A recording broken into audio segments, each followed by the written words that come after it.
Hey, so we're going to be talking about the rest of Ruth, and the rest of Ruth 1 today, and we're going to talk about why Naomi changed her name and the significance of it, okay? So I just want to read the last few verses of Ruth 1, and it's just me 19 through 20 real quick. So it says, so they both went until they came to Bethlehem. And when they had come to Bethlehem, all the city was stirred because of them. And the women said, Is this Naomi? She said to them, Do not call me Naomi, call me Mora, for the Almighty has dealt very bitterly with me. I went out full, but the Lord has brought me back empty. Why do you call me Naomi, since the Lord has witnessed against me, and the Almighty has afflicted me? So Naomi returned with her Ruth, the Moabitess, the daughter-in-law, who returned from the land of Moab, and they came to Bethlehem at the beginning of the barley harvest. Okay, so basically what just happened was Ruth and Naomi took the trip to Bethlehem, and they're back, and the women in Bethlehem are like, Hey, Naomi, you're back. And she's like, no, that's not my name anymore. My name's Mora now, because God just kind of like screwed me over, so don't call me that. Okay, so I want you to think for a minute about like, the significance of a name.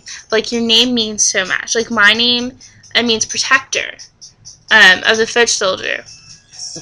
And although, I don't protect soldiers, I am actually a very protective person, and I get really protective of, like, certain people, especially, like, my friends. Like, I feel like I need to protect them. So, like, your name can mean so much. It's part of your identity. It's part of who you are. Like, if you take someone's name away, you take part of their identity away, right? Okay, so that's why it's so significant that Naomi changed her name. Now, Naomi means like sweet or pleasant, or agreeable, right? Well, that's good for like a mother and wife who's doting and loves her sons and loves her husband. But is it really appropriate for a grieving mother and widow? So Mora, on the complete flip side, means bitter. Okay?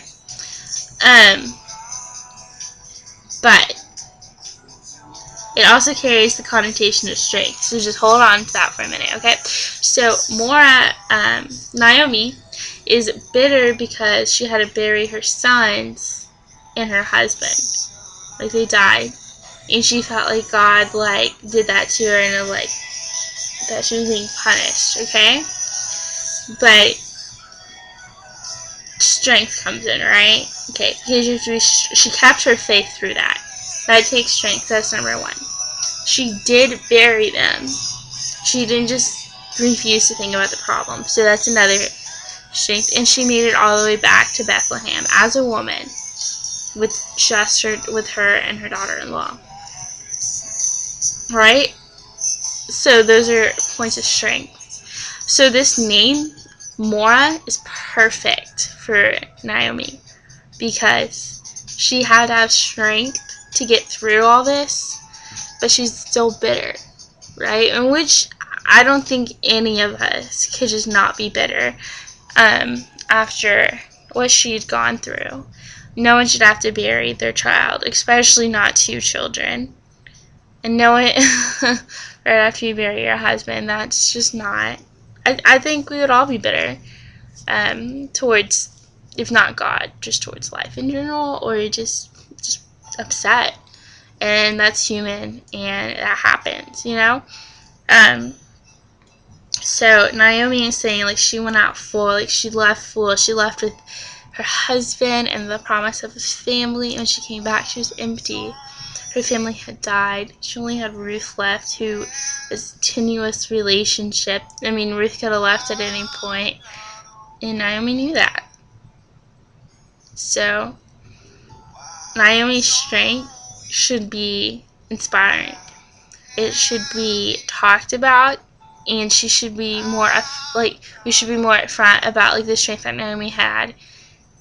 Okay, I just want y'all to dwell on that and think about that,